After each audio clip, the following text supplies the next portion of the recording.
This is day 92, the Diderot effect, breaking the cycle of unintentional excess. Last year, I decided it was time to organize my life. My office was cluttered, my filing system was chaotic, and my tools for managing tasks were scattered across a mix of notebooks, apps, and sheer mental willpower. I had read enough about productivity to know that the first step towards efficiency is creating an environment that supports it. So I'd bought a beautiful new piece of office furniture, something sleek, modern, and filled with drawers and compartments. It was perfect. I felt a surge of motivation just by looking at it. But then as I set it up, I noticed my filing system didn't match the elegance of this new piece of furniture. So I upgraded that too. Then I realized I needed a high-speed scanner to digitize all the paper I'd been meaning to organize. And then, of course, I needed a shredder to securely discard those documents I didn't need. From there, it spiraled. New task management software, a better email tool, a document repository system. Each item felt like the next logical step towards ultimate efficiency. Yet weeks later, my office didn't look like the haven of productivity that I had envisioned. The shredder became a glorified trash can. The scanner gathered dust, and my fancy software just kept billing me monthly while remaining largely unused. That beautiful furniture, it morphed into an elegant set of junk drawers. I had everything I thought I needed, but I wasn't using any of it. That's when I stumbled across the concept of the Diderot effect. So what's the story behind this Diderot effect? The term Diderot effect comes from the 18th century famous French philosopher Denis Diderot, who penned an essay titled "Regrets on Parting with My Old Dressing Gown." In it, Diderot recounts how receiving a luxurious new dressing gown as a gift disrupted his life. The gown, far superior to his old one, suddenly made the rest of his belongings seem shabby by comparison.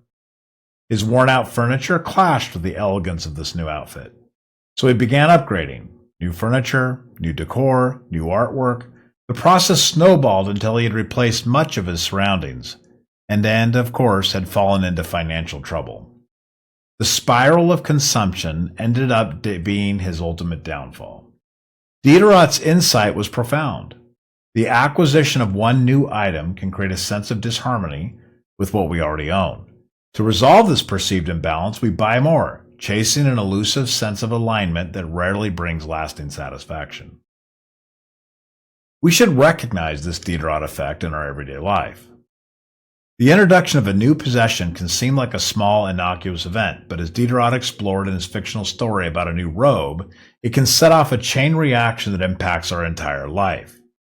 Diderot, known for compiling one of the most comprehensive encyclopedias of the time, used this following description of the Diderot effect: the tendency for a single acquisition to create a cascade of further consumption. This pattern of unnecessary consumerism is not limited to robes and furniture and dressing gowns. It's visible in modern life. The purchase of a new backpack sparks a need for a new lunch bag, or a great sale on a new pair of shoes leads to unplanned purchases of matching clothes. Current research on human behavior suggests that this fascinating study of natural inclination reveals our own internal motivations to align possessions with our identity. But the full cost of future purchases, both financial and emotional, often outweighs the legitimate need that started it all in the first place. The domino habit of further consumption often stems from a failure to address the actual need of an item. For instance, a better kitchen table might improve your dining experience, but the raw material of its effects, social interactions, family meals, or even its functional use, doesn't necessarily require the more expensive purchase. The same can be said for buying a new car, when the mental health benefits you seek may come from simpler lifestyle changes, such as improving your circadian rhythms or focusing on fulfilling relationships. By understanding this interesting phenomenon, we can counteract the detrimental effect of unnecessary new purchases.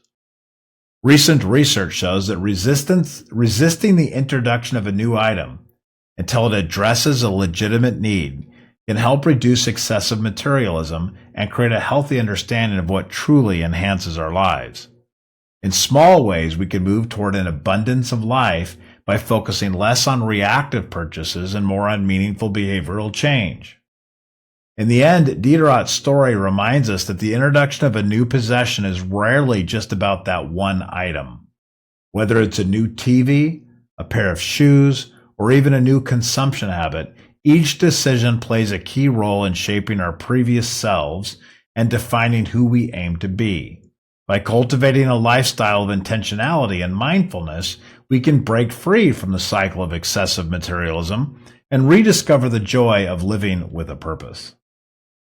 So why do we fall into this Diderot trap? The Diderot effect isn't just about possessions, it's about identity. When we acquire something new, we unconsciously let it shape how we see ourselves. My sleek office furniture made me want to see myself as someone efficient, organized, and on top of my game. But instead of focusing on becoming that person through action, I tried to buy my way there. Here's why this happens. First, identity creation. Our possessions are an extension of who we are, or who we aspire to be. A single new item can create a shift in how we perceive ourselves, and we try to fill that gap with even more acquisitions. Second, there's a desire for consistency. When one item feels out of place, we instinctively seek to restore harmony by upgrading the rest. It's why a new couch often leads to new curtains, rugs, and wall art. Third, social and psychological pressures. Marketers capitalize on our need for coherence by selling not just products but lifestyles. A simple purchase quickly escalates into an unintentional commitment to a particular identity. There are modern examples of this Diderot effect that I thought of. They come from my own life, actually. The Diderot effect manifests in all kinds of ways in our lives, and it often starts with the best of intentions. Here are 3 expanded examples that highlight just how easy it is to fall into this trap. And yes, I'm borrowing this from my own experience. First, the running shoe fantasy. You decide it's time to get healthy, and you know running is one of the best ways to do it. So you start with a pair of running shoes, obvious choice. You buy the comfortable ones, the stylish ones, the ones built for performance. In my case, I went for the Hokas. But then you think, if I'm going to run, I'll need the right gear. A running watch to track my pace and heart rate, headlamps for morning jogs, breathable running clothes for every weather condition, insulated water bottles, and of course, software to track my progress and performance. With all this gear in hand, I take the next logical step. Booking running events, a 5K here, a half marathon there. Signing up now and buying all these will motivate me later, right? The purchases give us a thrill, and you start to feel like a runner already. It's as if buying these things solves your health problems on the spot. You picture yourself leaner, stronger, healthier. But then the 3 weeks pass. The running shoes are still sitting by the door untouched. The watch is collecting dust. The water bottles are still sealed in their packaging. Reality sets in. You have to actually go out the door and run. Buying the gear was easy. Changing your habits, that's the hard part. Second example, fixing up your home. Life feels chaotic and you're looking for some semblance of control. You decide to start with your home environment after all. A clean, organized space will lead to a calmer mind, right? You buy a new lamp for the cozy corner where you like to read. The soft glow transforms the space and you feel a spark of hope. If I make my environment better, my life will be better too, you say to yourself. But the lamp doesn't feel complete on its own.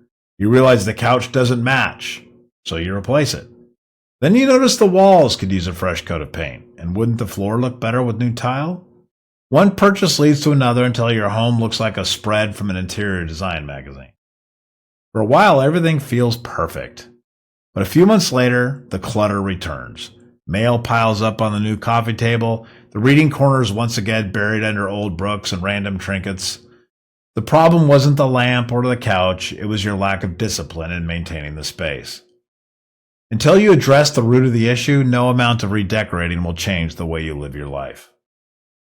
Third example, what I've already shared was the ultimate office home setup. You want to be more productive at work, so you invest in a better office setup. It starts with a shiny new monitor, then 2 more. Because multitasking is key, right? To keep everything streamlined, you buy a monitor stand, so you have more desk space. But now your desk feels cramped, so you upgrade to a spacious, height-adjustable desk that lets you sit or stand at will. Now comes new lighting, soft and adjustable for those long work days. Then cable management tools to keep things tidy. A sleek docking station for your phone, tablet, and travel laptop rounds it all out.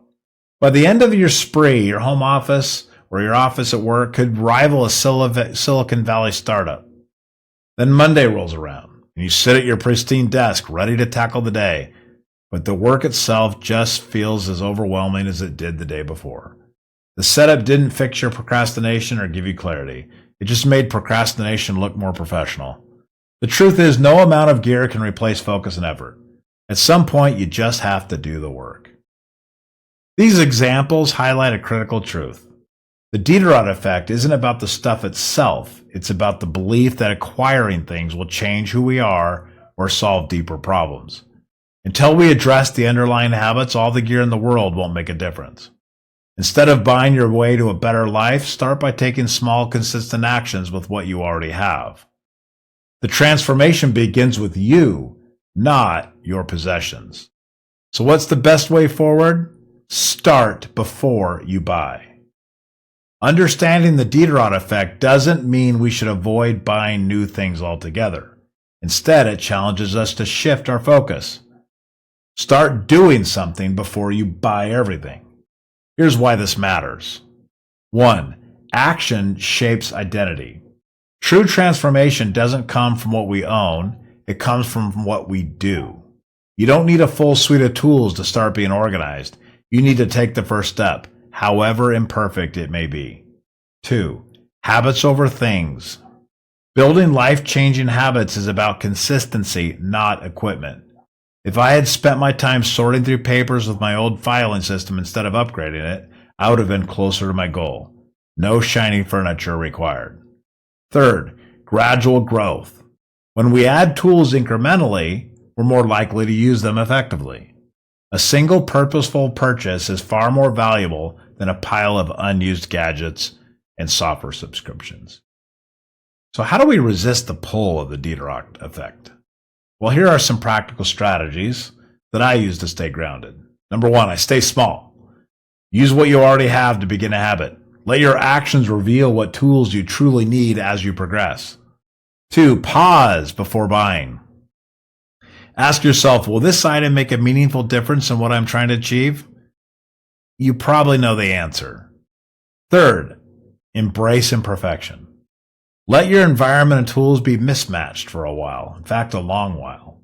Progress matters more than aesthetics. Resist the natural tendency to want to make everything perfect before you start. Next, set boundaries.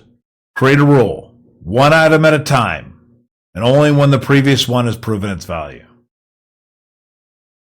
You need to make a commitment to less. The Diderot effect reminds us of the power of small decisions. A single purchase can ripple outward, creating unintended consequences. But the reverse is also true. A single, consistent action can ripple outward, creating meaningful change in your life. If I could go back to that first piece of office furniture, I'd tell myself this: start with what you have. Build the habit first. Let the tools come later, as they're needed. The path to transformation doesn't begin in a shopping cart. It begins with a single step forward.